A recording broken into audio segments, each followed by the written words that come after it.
Good day, idols! For today's video, magluluto naman tayo ng paborito nating bopis.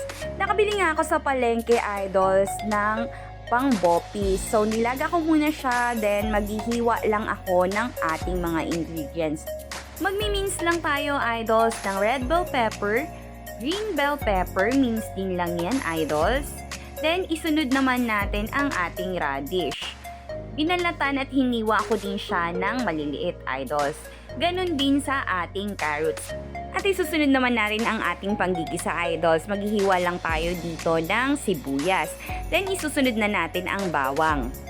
Pipinuhin lang din natin siya, idols. Katulad din ng ating luya.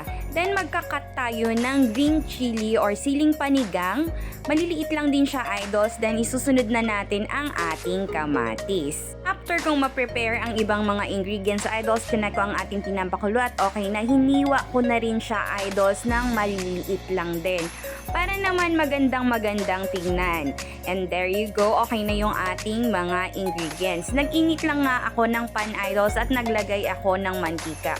Magigisa lang tayo ng luya, palalabasin lang natin yung aroma ng ating luya, then isusunod na natin ang ating bawang at sibuyas. Igisa lang natin siyang maigi, idols, hanggang lumabas yung amoy ng ating mga aromatics, then ilalagay na natin ang ating kamatis.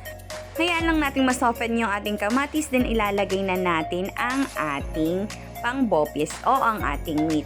Halukayin lang natin, idols, para mas lalong madurog yung ating kamatis na linagay.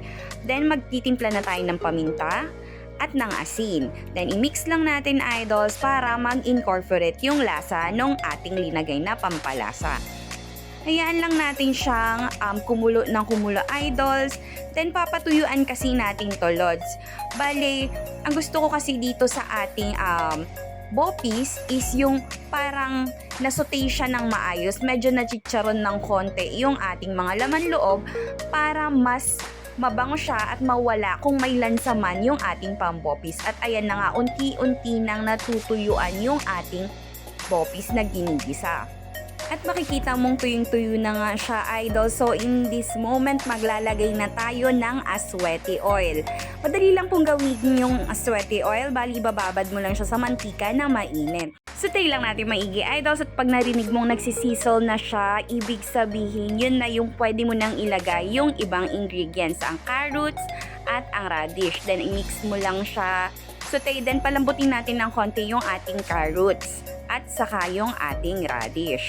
Maglalagay din tayo dito ng bonggang-bonggang suka, mga idols. Hayaan lang natin kumulo, then saka tayo mag-add ng patis. Then halukayin lang natin, idols, para kumalat yung lasa ng mga ingredients na linagay natin.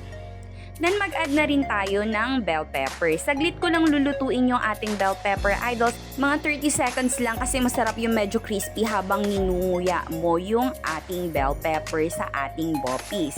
Then after 30 seconds, maglalagay na ako ng siling green or siling panigang for the final touch. At there you go, idols. Ang bango-bango na niya at mukhang ang sarap-sarap na.